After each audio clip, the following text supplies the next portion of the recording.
I've been getting antsy. No particular reason. One thing I do know is Paul McCartney is a part of it.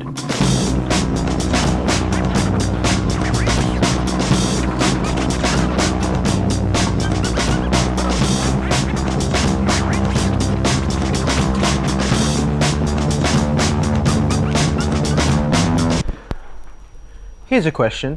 You're given 10 years, a bass guitar, and a mop-top haircut. What do you do? Well, if you're Paul McCartney, that's 13 studio albums, 5 motion pictures, a trip to India, and then breaking up the band 2 years after that. That's an entire discography within the span of 10 years. And this is a pattern. Basquiat had his first exhibition at 20, Chekhov his first play at 18, Jane Austen started writing at 12. There is probably a tiny baby out there whose vomit looks like a Jackson Pollock painting. What have I done? Well, when I was 11, I made a video called The Time That I Lost the Bus, in which I recounted the time I lost the bus. And I think movies should have titles that are that straightforward from here on out. I think we should rename Whiplash to Bald Man Get Angry at Little Boy, the drum people. My point is, these artists have one major thing in common, and that's creative urgency. The urge to say something, whether it be through slides of film, notes of music, shapes of vomit. For the past year, I have been in film school, so I'm really making the world go around. I noticed that being surrounded by lots of arts majors, like everyone has some sort of passion project that they want to pursue, but it's like it's not the right time, or like we feel like it's not the right time, including me. So instead, we put the idea on a little metaphorical sticky note and put it in our jeans for later. Then it's laundry day, and we open our pocket and it's a crumbled white mess, and then we go, oh no, potential. And that's university. The thing is, I want to pursue these projects. Do you remember 2 videos ago when I talked about making clothes for a bit? I have this weird side shirt business happening because I don't have a job. Do you want to see my progress? I just think he's the coolest one. For the past year, I've had an idea for a screenplay, like bubbling in my skull.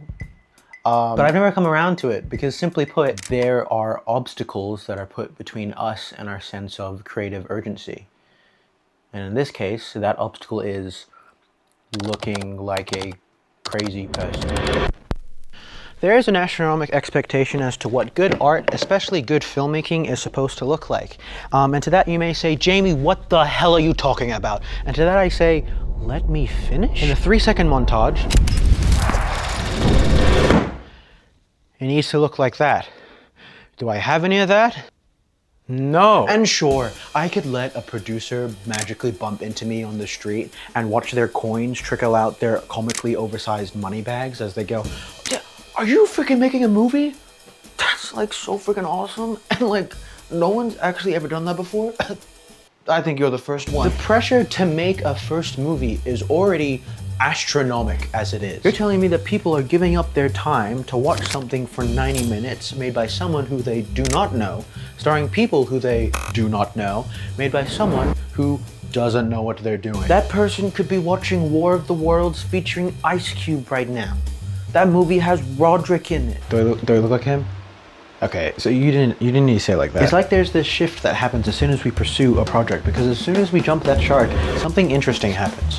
Gregory is a 2-year-old child with an adult man's name who's just come home from school. Yes, school. And I want to show you a drawing, and it looks like this. Cute, right? Timmy is a 30-year-old man with a baby's name who's a full-time painter. He wants to show you a drawing as well, and it looks like this. Plot twist, they're all me. I could do that. Why do we say that? I think the problem here is that we perceive this as play and this as work, which is difficult because I think art is inherently playful. It requires childlike curiosity. It's digging your hand into the lug bin at daycare to make a monstrosity with the pieces, to reach the bottom of the pit and then realize some kid has replaced Batman's cape with a piece of chewed salami. Don't ask me why I know that. Whether you're making an intensely graphic slasher or quote-unquote the funniest wimpy kid yet, in which Rowley sits on a ball of spikes. You know, we give Tom Cruise enough credit for doing his own stunts.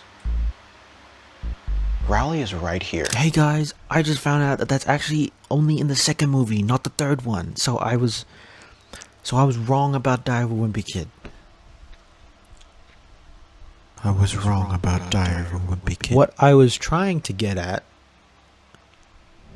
was that art is expression, and expression is playful, but when we're surrounded by things that make expression terrifyingly impossible, play becomes impossible.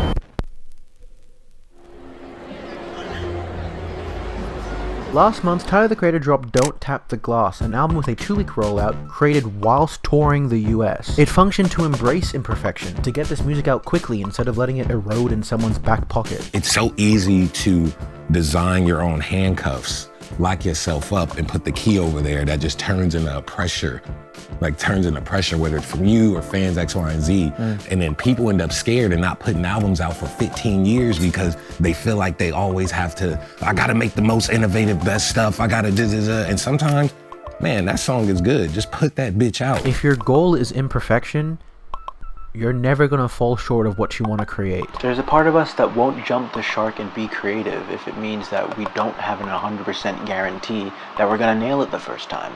So instead of that, I don't know, make a dance album, grab a couple friends and shoot a movie. Make a teaser trailer for a show that you haven't even written yet. If you're a Kurt Vonnegut fan, write a 6-line poem about anything. Don't show it or recite it to anybody, tear it up into teeny weeny pieces and then discard them into widely separated trash receptacles. You will find that you've already been gloriously rewarded for your poem. It's not just about creating, it's about playing, and creativity only becomes scary when playing is scary. I think it's no secret that we change, a lot for that matter, which is a record-breaking discovery. But we don't just change through our time. I think we change year by year, minute by minute, second by second. Every time our eyes blink, our brain readjusts to what's going on, trying to make an understanding of it all, which is a completely new understanding that changes ever so slightly. That was embarrassing. I think a lot of the time, art is a culmination of changes that have to do with you as a person, your experiences right now. I think when we put ourselves out there, whether it be through poetry or whether it be through music or film, there is no one who knows our personal experience as best as we do in the current moment. And that's not to say that we need to be putting ourselves out there 24/7 in the form of grand projects, but more to treat it like a form of rage. Not in like the angry sense, but in the sense that there is this like fiery ball of thought and emotion that develops over small periods of time that we as artists get to decide what to do with. That's what gives us freedom. My girlfriend has this analogy where sometimes it's okay to put thoughts and feelings in an open box, not with a lid on it, just in a place that's safe where you can return to it at any time. And I think it's a similar thing with our creative ideas. If you look at the film industry 100 years ago as opposed to now, what's really different? Yes, it's fantastic that we have better cameras and bigger budgets, but we also have the internet. There has never been a better time to create than right now. You can connect with other people through your art online without the need for it to be perfect because the internet is imperfect, it's scrappy, it's messy. It's putting something out there without knowing if anyone's going to see it, let alone understand it, but taking the chance that someone might. Okay, so this is a quick introduction because I just needed to warn you that I'm terrible at speaking in this video. I have been uploading it in a while. I was working on the video, but then I realized it was terrible. But then again, when is my content like not terrible? Oh no.